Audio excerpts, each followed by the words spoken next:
میں اس سے ملنے گئی تو وہ بے حد اداس اور پریشان تھی۔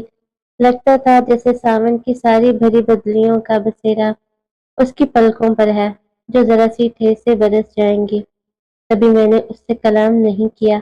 یہ محفل درود و سلام تھی، جہاں اختتام پر خواتین زیر لب دعائیں مانگ رہی تھی۔ میں نے محسوس کیا وہ نہایت محویت سے دعاؤں کی قبولیت کی آس لیے بارگاہ الہی میں آنسوں کے نذرانے پیش کر رہی تھی۔ اس خوبصورت سی خاتون کا نام رخشندہ تھا اور وہ چارسدہ کی رہنے والی تھی۔ اس کے والد پاکستان میں ایک اعلیٰ آفیسر تھے، جنہوں نے بیٹوں کے ساتھ بیٹیوں کو بھی اعلیٰ تعلیم سے بہرہ مند کیا تھا۔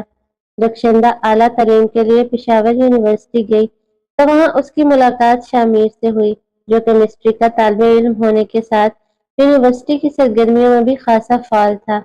کھیل کود، بحث و مباحثہ اور دوسری قسم کی مصروفیات میں ایک دوسرے سے ان کی جان پہچان بڑھ کر محبت کا جذبہ بن گئی تھی۔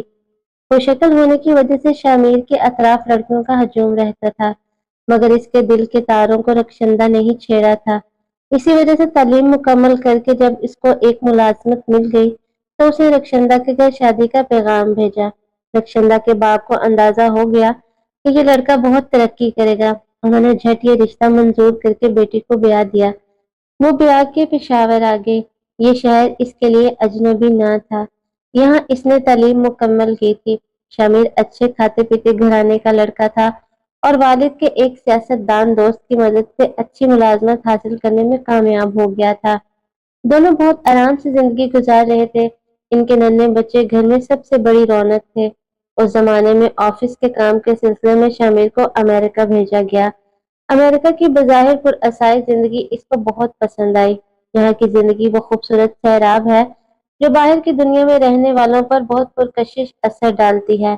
یہی شامیر کے ساتھ ہوا۔ آفس کا کام کرنے کے بعد جب واپس پشاور گیا تو اپنا دل امریکہ میں چھوڑ آیا۔ اس کے ذہن میں ایک مکمل پلاننگ تھی جس کے تحت وہ امریکہ جا کر ایک نئی زندگی شروع کرنا چاہتا تھا۔ وہ ان مردوں میں سے تھا جو کامیابی کی اس آخری سیڑھی تک جانا چاہتے تھے جس کے بعد صرف خلا رہ جاتا ہے اور ساری کامیابی ان کے قدموں تلے ہوتی ہے۔ اس نے ملازمت سے استعفیٰ دے دیا اور غیر ملکی ادارے میں ملازمت حاصل کر لی، جو ترقی پذیر ممالک کے زمین دوز ذخائر پر تجارت کے نام پر قبضہ کر کے ان ممالک کی حکومتوں اور عوام کو بے وقوف بنا رہے ہیں۔ اس فرم کا ہیڈ کوارٹر نیو یارک میں تھا۔ محنتی اور ذہین ہونے کی وجہ سے اس کو اس فرم میں معقول جگہ مل گئی اور پھر اس کی خواہش پر اس کا تبادلہ نیو یارک کے ہیڈ آفس میں کر دیا گیا۔ رخشندہ اپنے شوہر اور بچوں کے ساتھ نیو یارک آ گئی۔ بچوں کو اسکول میں داخل کرا کے وہ خود بھی ملازمت کرنے لگی، کیونکہ جس ٹھاٹ کی زندگی گزارنے کا خواب شامیر کی آنکھوں میں تھا اس کے لیے ایک تنخواہ کافی نہ تھی۔ دونوں نے مل کر دن رات محنت کی، جس کا نتیجہ ان کو ایک سجے سجائے گھر کی صورت میں ملا جو شہر کے معمولی علاقے میں تھا۔ زندگی آرام اور چین سے گزر رہی تھی۔ رخشندہ نے اچانک محسوس کیا کہ شامیر کے مزاج میں تبدیلی آ رہی ہے۔ اس میں اجنبیت، عدم توجہ، بیزاری اور چڑچڑاپن پیدا ہو گیا تھا۔ وہ بیوی سے بے رخی برتنے لگا تھا۔ انہی دنوں اس نے بتایا کہ اپنا بزنس نیو یارک کے علاوہ ہاسٹن میں بھی کھولنا چاہتا ہے، جس کی وجہ سے رخشندہ کو وہاں رہنا پڑے گا اور وہ سب نیو یارک سے ہاسٹن شفٹ ہو جائیں گے۔ ان کے وہاں مکان لے لیا تھا۔ بیوی کو وہ مکان سجانا اور سنبھالنا تھا۔ وہ شوہر کے کہنے پر ہاسٹن آ گئی۔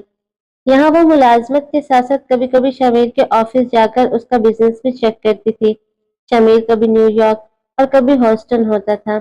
اس نے انہی دنوں شہر کو گھر کا برآمدہ اور آنگن بنا لیا تھا۔ صبح ہاسٹن میں تو رات نیو یارک میں ہوتا تھا۔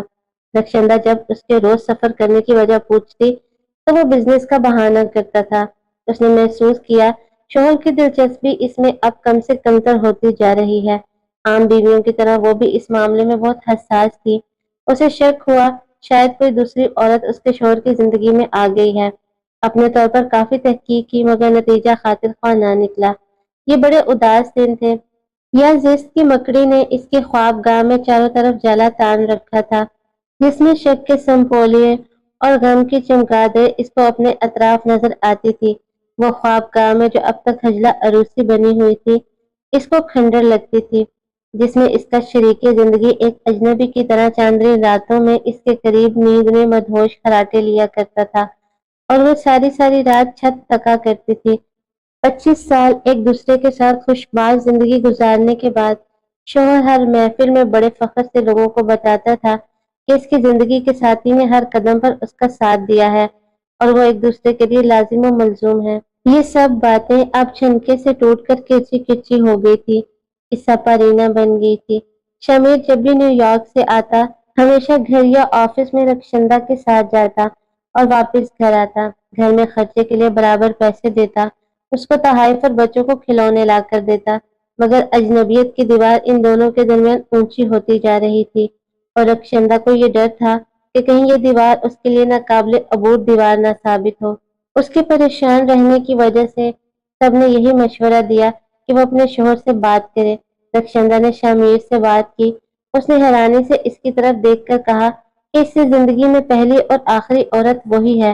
وہ بیکار شک کر کے اپنی اور اس کی ازواجی زندگی کو داؤ پر نہ لگائے، کیونکہ اس قسم کی حرکتوں سے سب سے زیادہ نقصان بچوں کا ہوتا ہے۔ کاروباری مصروفیات اتنی زیادہ ہیں کہ بری طرح تھک جاتا ہے، اسی لیے زیادہ توجہ بیوی پر نہیں دے پاتا۔ یہ ایک عام بہانہ تھا جو ساری دنیا کے مرد اپنی بیویوں سے کرتے ہیں۔ پہلے زمانے کی عورتیں گھر میں بیٹھنے کی وجہ سے اس بہانے سے بہل جاتی تھی، مگر 21ویں صدی کی عورت جو مرد کے شانہ بشانہ کام کرتی ہے، جو بہت ذہین ہے، ہر بات سمجھ جاتی ہے کہ حالات کسی دھارے پر جا رہے ہیں اور اس طرح کے بہانوں میں کیسے آ سکتی تھی۔ رخشندہ نے جھگڑا کرنا مناسب نہ سمجھا، وہ خاموش ہو گئی۔ البتہ وہ بار بار یہ ضرور کہتی تھی کہ شمیر، تم اپنا زیادہ وقت نیو یارک میں گزارتے ہو، مجھے کیوں پھر ہاسٹل میں رکھا ہوا ہے؟ میں بھی نیو یارک میں رہوں گی۔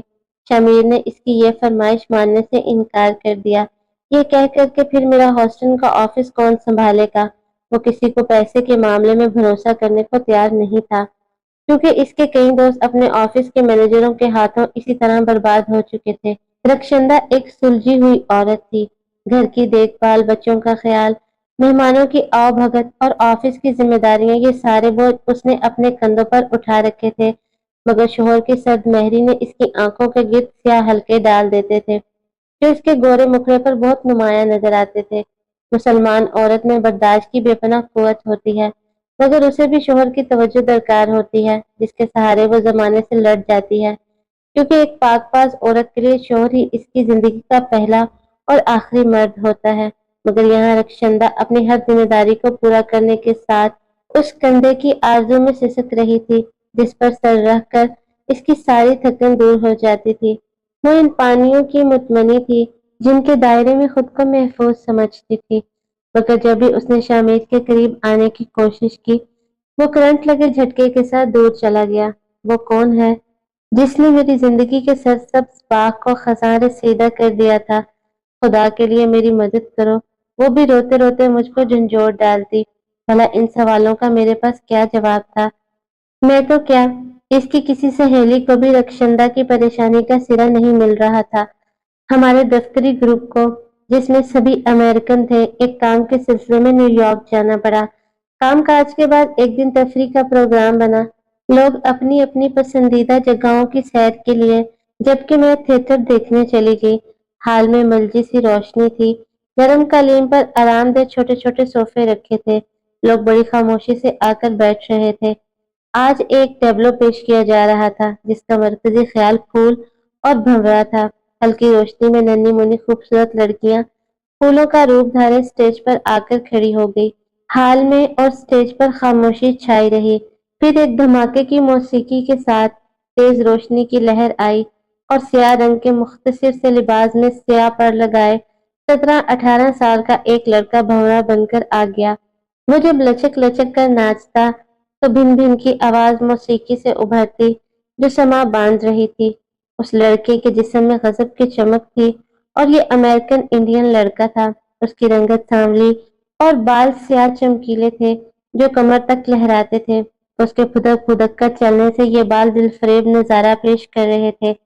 پیروں میں پڑے گھنگروں کے عجب انداز سے بجاتا تھا۔